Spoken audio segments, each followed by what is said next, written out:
Shalom, salam sehat bagi kita sekalian.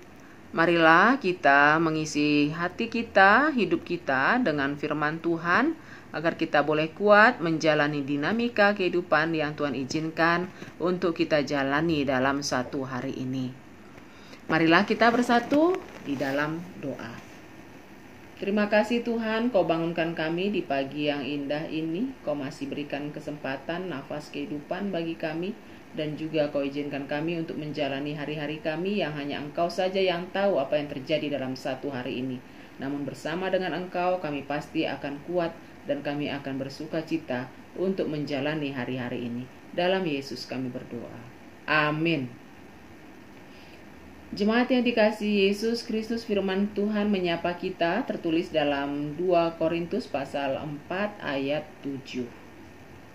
Tetapi harta ini kami punyai dalam bejana tanah liat, supaya nyata bahwa kekuatan yang melimpah-limpah itu berasal dari Allah, bukan dari diri kami. Dalam bahasa Batak dikatakan, alai di bagasan inganan namura mata pordo artanamion, asa di bata napuna hagogo onna sumurungi unak kami. Demikian firman Tuhan. Jemaat yang dikasihi Yesus Kristus, dalam 27 kitab dalam Alkitab Perjanjian Baru, 14 kitab adalah surat Rasul Paulus. Artinya setengah dari kitab Perjanjian Baru ditulis oleh Paulus. Dalam artian kita juga percaya bahwa Alkitab adalah firman Allah yang diilhamkan kepada para hambanya, salah satunya Paulus.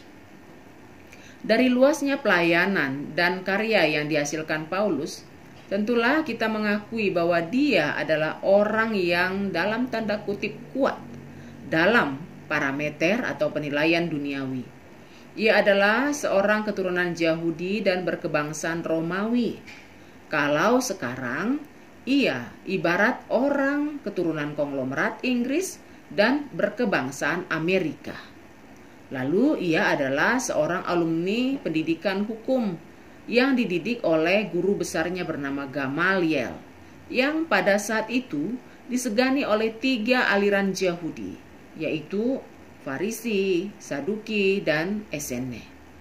Berarti dalam segi hukum Taurat dan hukum negara, dia masuk dalam peringkat elit. Pada saat itu level sekolah yang diajar oleh Gamaliel sekelas dengan Universitas Oxford Amerika saat ini. Sekali lagi dari segi bibit, bebet, dan bobot, Paulus mempunyai kelebihan dari orang banyak pada saat itu, bahkan dibanding dengan kita saat ini. Dari situ kita bisa bayangkan bagaimana Paulus memiliki fasilitas yang luar biasa dan cukup kuat dari orang tuanya atau dari dirinya sendiri untuk mendukung pendidikannya. Dia juga sebagai orang kepercayaan pemerintahan Romawi dan Yahudi untuk menumpas orang-orang non-Yahudi yang beragama Kristen. Dia kuat dalam hal finansial, kuat dalam hal bibit, bebet, dan bobot. Namun dalam nats ini dia mengakui dirinya sebagai orang yang tidak berharga dibanding kuasa Tuhan. Ia ibarat bejana tanah liat yang rapuh. Penilaian terhadap dirinya ini dirasakannya setelah dia bertemu dengan Allah dalam perjalanannya ke Damsyik dan mengalami kebutaan selama 3 hari. Disitulah dia memiliki persepsi yang berbeda 180 derajat dari sebelumnya. Dalam kitab Galatia 2 ayat 20 dikatakan, namun aku hidup, tetapi bukan lagi aku sendiri yang hidup, melainkan Kristus yang hidup di dalam aku.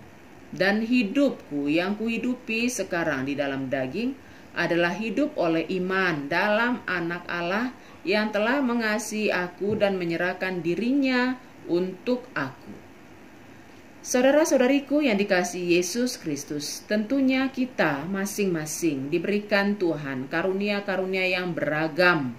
Bahkan dalam pandangan duniawi, karunia yang kita miliki mungkin lebih besar dibandingkan orang lain. Namun di masa pandemi COVID ini kita diingatkan, sungguh kita adalah benda hidup yang rapuh. Rapuh bila di dalam diri kita tidak ada kekuatan yang Tuhan berikan untuk menjaga imunitas atau ketahanan tubuh kita. Sebab meskipun virus COVID itu tidak terlihat oleh kasat mata, namun kekuatannya sangat luar biasa mengancam nyawa. Namun karena kuasa iman yang kita miliki, kita percaya bahwa kuasa Allah di atas kuasa virus itu. Dan kuasa Allah itu diletakkan dalam hati setiap orang percaya. Sehingga kita menjadi orang yang taat pada aturan-aturan yang ditunjukkan Tuhan melalui arahan pemerintah, para ahli, dan orang-orang yang sudah berpengalaman. Kita memang lemah, namun karena Tuhan ada di dalam kita, maka kita menjadi aman dalam perlindungannya. Bagi jemaat yang masih sakit pada saat ini, atau kita semua yang masih mencekam dalam situasi pandemik ini, atau juga para keluarga yang kehilangan anggota keluarga karena sakit COVID dan sakit lainnya.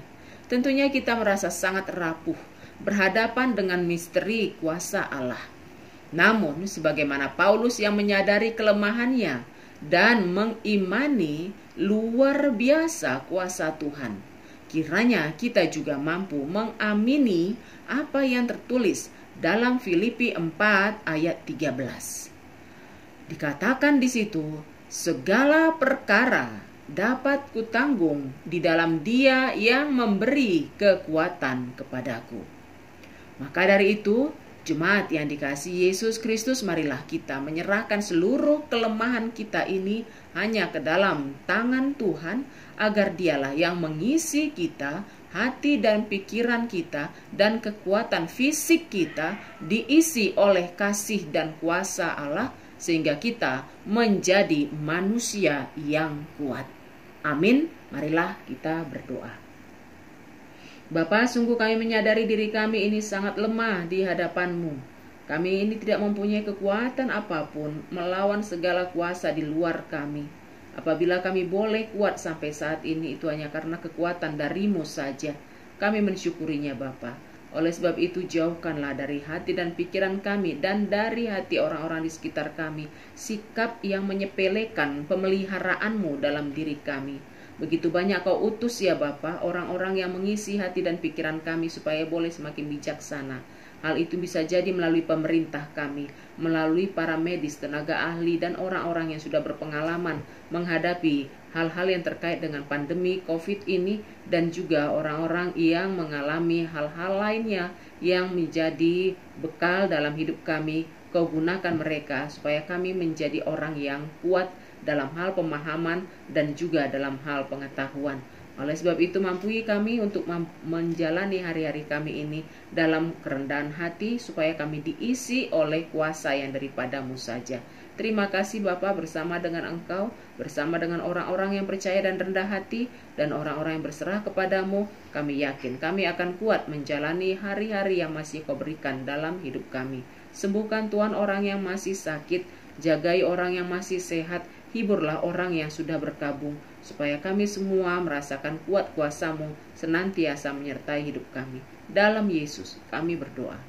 Amin.